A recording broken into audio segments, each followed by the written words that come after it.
you have some time to look at questions 1 to 4.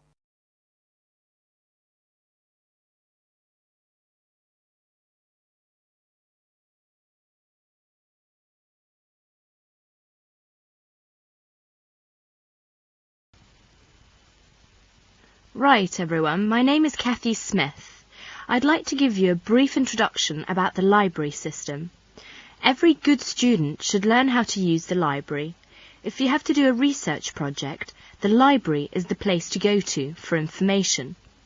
Libraries contain books and periodicals, magazines and newspapers on many different subjects. To find the information you need, you must know how to use the library. All libraries are organised in much the same way. Every library houses a collection of books. Many libraries also have periodicals, films and records. All the books in a library can be classified under 2 main categories, fiction and non-fiction. Books of fiction contain stories that were made up by the author. Books of non-fiction contain factual material. When doing research, you use non-fiction books because you are looking for factual information. All the fictional books in a library are grouped in one section. They are arranged alphabetically by the last name of the author. Many libraries also label the spines of all books of fiction with the letters FIC or F. All libraries have a system for organising and classifying non-fiction books. The most widely used system is the Dewey Decimal System.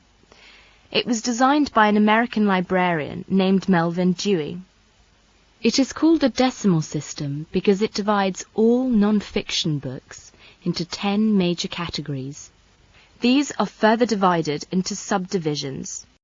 Before you hear the rest of the conversation, you have some time to look at questions 5 to 10.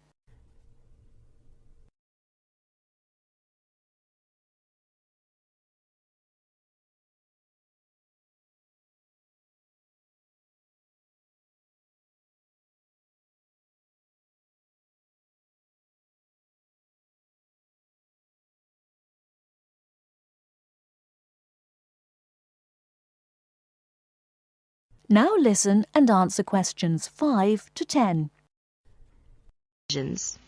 For example, all science books are numbered from 500 through 599. Each different field of science has a number within the 500 category. For example, astronomy is 520 and chemistry is 540.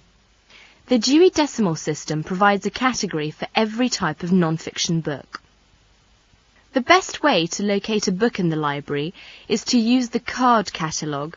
The card catalogue is an index of all the books in the library. Information about a book is listed on cards. All the cards are filed alphabetically and stored in drawers in large cabinets. The card catalogue can help you locate a particular book, a book on a certain subject, or a book by a particular author. In the card catalogue, each book has 3 cards, an author card, a title card and a subject card. The author card is alphabetized under the author's name. The title card is filed alphabetically according to the title of the book. The subject card is filed alphabetically under the name of the subject of the book. In many university libraries, they use their own Biblitus cataloguing system or the microfiche system. Both of them list publications under author and title, and both are very easy to use. Now let us see the reference books. We all know that reference books make up an important part of a library's non-fiction books collection. They contain facts and information about any subject you can think of. Reference books are not meant to be read from cover to cover. You should use them when you want important facts and information about a particular subject. Let's see some major types of reference books. First, dictionaries. Dictionaries are books that list and give the meanings of the words in a language. They also give the pronunciation of words in a dictionary which are listed alphabetically. Second is encyclopedias. Encyclopedias are reference books that provide factual information about people, events, places and subjects of lasting interest. Each article is written by a specialist on the topic being discussed. An encyclopedia usually consists of a number of books arranged in a set. The volumes are arranged in alphabetical order according to the topic of each article. Letters are stamped on the spine of each volume to indicate the alphabetical rang of the topics in each volume. For instance, if you wanted to find information about the moon, you would look in volume 8 of the encyclopedia pictured here. Next is atlases. An atlas is a book of maps. It may contain many different kinds of maps. The maps in an atlas are often arranged alphabetically by country or continent. Almanacs are also a type of reference books. An almanac is a book that contains recent statistics and summaries of information on a wide variety of topics. It is published annually. Information is listed alphabetically by subject. Indexes are alphabetical lists of names, titles and subjects that tell where information about each can be found in other publications. For example, the Reader's Guide to Periodical Literature can help you find magazine articles that have been published about a particular subject. It will give you the names of publications that have carried articles about the subject, the dates and volume numbers of the particular issue in which the articles appeared. You should be aware that reference books may not be taken out of the library under any circumstances. They are used only in the library. That is the end of part 1. You now have half a minute to check your answers.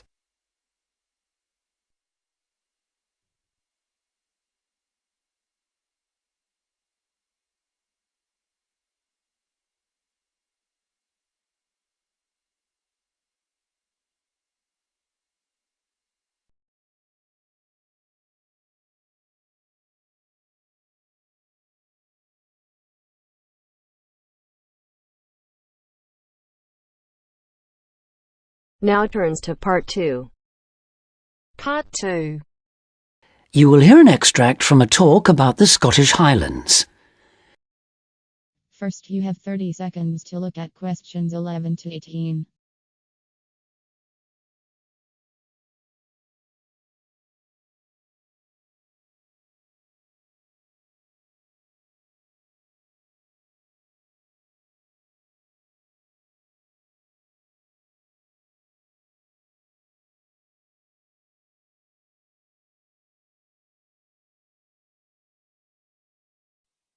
Today I have with me Moira Mackenzie, the author of several books in a well-known series of travel guides, and she'll be talking about what is probably the most fascinating wildlife area in Europe, the Scottish Highlands.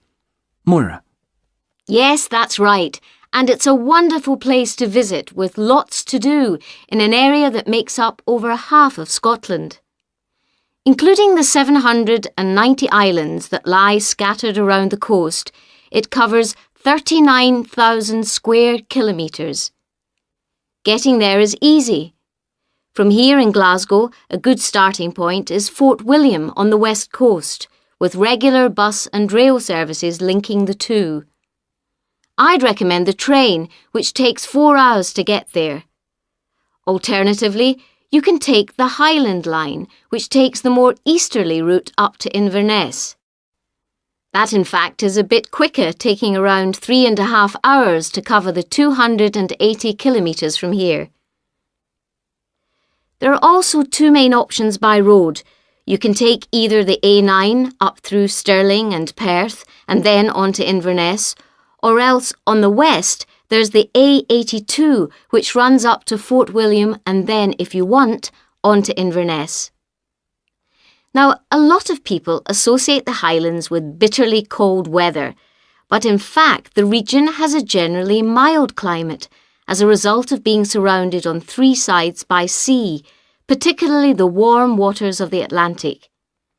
At sea level in the west, for instance, the temperature ranges on average from a minimum of 1 degree centigrade in January up to 18 in July, and you can actually see palm trees growing there. Obviously, though, the temperatures will be lower inland and on higher ground. You can expect it to rain a lot too, particularly in the west, where annually as much as 2,000 millimetres regularly falls, though this helps account for the rich variety of vegetation and wildlife. When you get there, you'll find there are plenty of reasonably priced places to stay. In Fort William, for instance, you can find a room for the night in a small hotel or a bed and breakfast for just £25, or for £28 to £30 in Inverness. It's probably a good idea to book ahead though, especially in the summer months. With all the leisure, sports and cultural activities on offer, the towns are becoming increasingly popular with visitors. For example, accommodation in Inverness won't be at all easy to find this year around the 23rd of July, as that's when the local Highland Games will take place. So, if your aim is to see the countryside, it may be best to stay in a small village.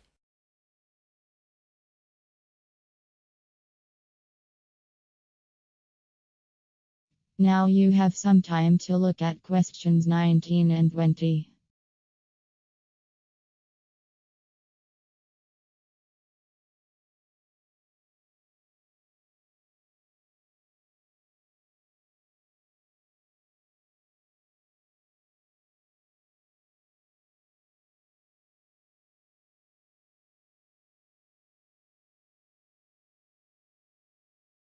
As I mentioned, there's a huge range of wildlife in the Highlands, but for those visiting the area, there are some basic ground rules that are essential if we are to protect it. Firstly, you should make every effort not to disturb birds and animals, and one way of doing this is to blend in with your surroundings, for instance by avoiding brightly coloured garments such as orange anoraks. To see wildlife clearly, it's best to use binoculars, keeping your distance. This is particularly important during the breeding season. Wherever possible, use a hide so that they are less likely to detect your presence. Surprising though it may seem, visitors are advised to use their cars where no purpose-built hides are available, as people are apparently less likely to startle animals if they stay inside their vehicles.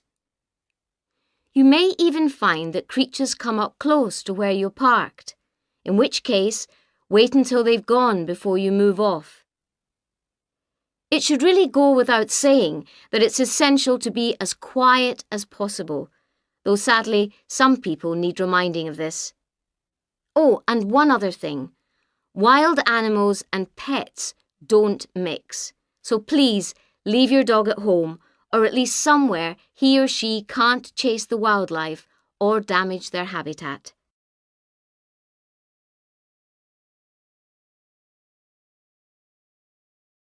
That is the end of part 2. You now have half a minute to check your answers.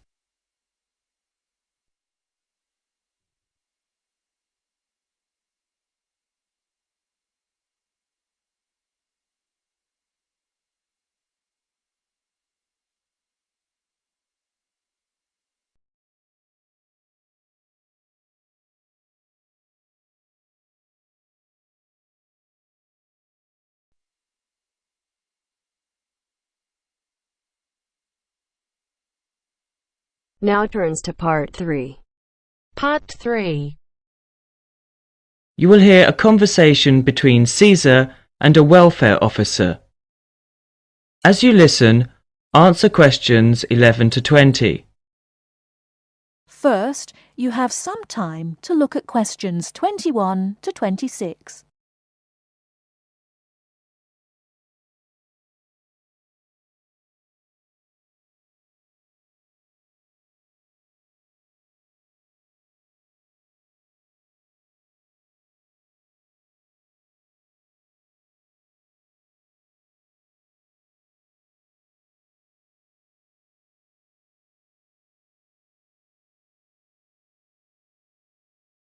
Now listen carefully and answer questions 21 to 26. Good afternoon. My name's Cesar Bautisto. Hello, I'm Wendy, one of the welfare officers. Can I help you? Yes, I have to move out of my accommodation in 2 weeks, and I can't find anywhere else to live. Okay, I'll need to know some details about your current situation. I'm an overseas student from the Philippines. The college gave me a temporary room for 1 month. I can't find anywhere else, and I have no money. Have you told the college about your position, or asked them to let you stay longer in your accommodation? No, not yet. I didn't think that would be possible. Well, we can contact the accommodation service on your behalf to see if they'll let you stay a little longer, until you can find an alternative. Thank you. But I'm not sure that I can find another place, as they all ask for money before moving in, and I don't have any. Yes, it is usual in this country for landlords to ask for up to a month's rent in advance. Don't you have any money at all? Hardly any. I'm waiting for my grant cheque to be sent from the Philippines at the moment. It should have been here for me to collect when I arrived in Britain, but it seems to have been lost. You can apply for emergency loan from the union if you want. The loan can be for up to £200, and we ask for a post-dated cheque for the same amount to be given to us, so that we can recover the money once you receive your grant cheque. That would be very good.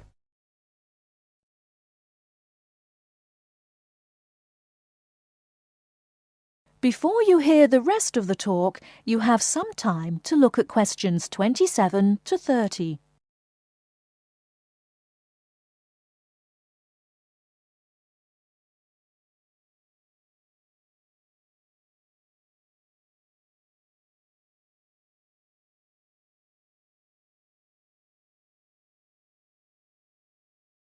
Now listen and answer questions 27 to 30. I'll apply, but I'm still worried about how to find new accommodation. As I said earlier, we can ask the college to extend the time you're allowed to stay in your present accommodation. They may refuse, of course. Then what will happen? If the worst comes to the worst, the union may be able to provide some very short-term emergency accommodation. If you want me to, I'll contact 1 or 2 of the addresses on the notice board and arrange for you to visit them. But what if they ask me for the rent in advance? I only have £90 left, and I need that for food and books. It'll be all right. By the time they actually need the money, we'll have your emergency loan ready. Just fill in this application form and write me a cheque for £200, please, payable to the student union. Right, I'll do that. Thank you very much for your help. I'm feeling more optimistic now.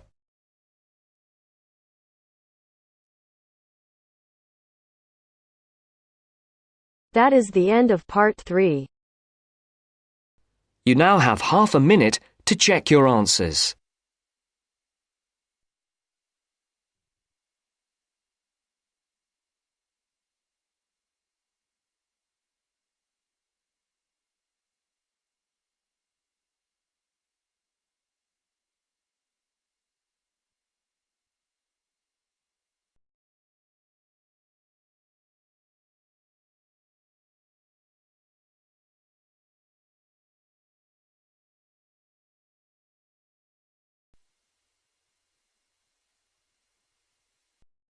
Now turns to part 4. Part 4. You will hear a lecture about the Inuit Eskimos of Alaska and Canada. First, you have some time to look at questions 31 to 40.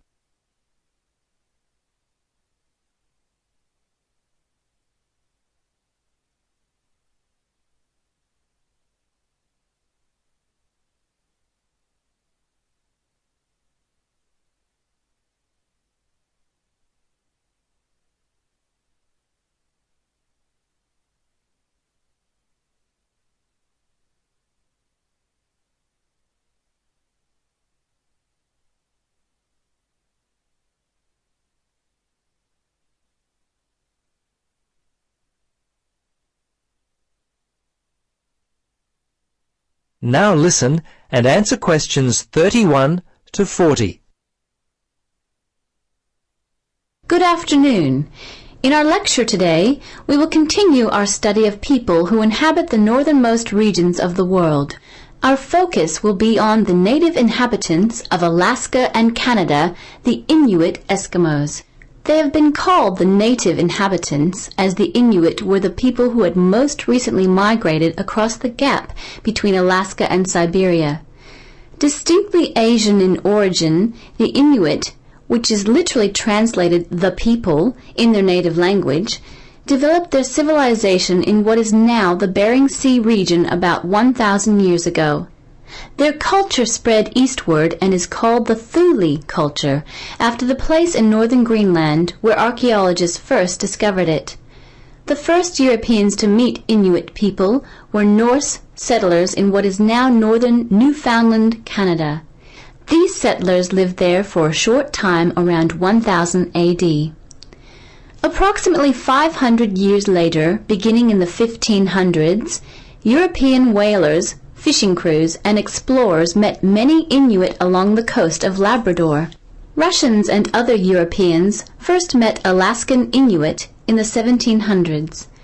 100 years later, in the mid-1800s, whalers began to hunt in the Arctic. Some Inuit were employed by whalers and traded with them during that time. Perhaps one of the most interesting aspects of the Inuit is how they were able to survive and grow in such a harsh Arctic environment. Firstly, and not surprisingly, their homes were well adapted to the freezing conditions. They lived in predominantly two types of housing that would keep them warm. In the cold summer, they would live in tents that were made from the skin of the animals they had hunted for food, and they also traveled in boats. These were called umiaks by the natives. In the winter, they would live in houses made of sod, and when on hunting trips, they would commute by dog sled and build temporary houses made from ice.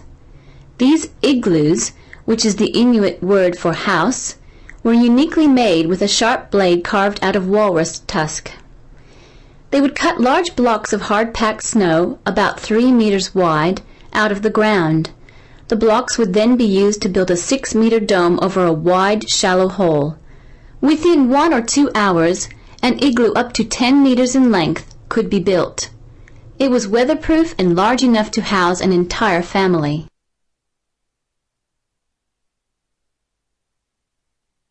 Very early in their history, they managed to develop the technology to hunt the huge bowhead whale, which was the staple food source for them at that time. They also hunted walruses and seals. On land, they hunted polar bears, moose, and various other game. The harsh environment in which they lived meant that a steady supply of food was often difficult to come by. Therefore, the Inuit were a people constantly on the move, looking for food, which meant that their dwellings had to be easily built and easily dismantled. They inhabited the wide open land and, as such, moved freely around it in search of food. Today, the traditional way of life has basically ended for the Inuit. They live in wooden homes rather than in snow houses, sod houses, or tents. They wear modern clothing instead of animal skin garments. Most Inuit speak English and Russian. Some speak Danish, while fewer still continue to hold on to their cultural roots by passing on to the younger generation their native language. The kayak and umiak, their principal means of travel, have given way to the motorboat, and the snowmobile has replaced the dog team. The combined percentage of the Inuit population in Alaska and Canada stands at 63%, the latter being 29% and the former around 34%. Some Alaskan Inuit live in towns and cities, but the majority live in small settlements and hunt and fish for most of their food. Most of those in Canada live in towns and housing provided by. That is the end of part 4. You now have half a minute to check your answers.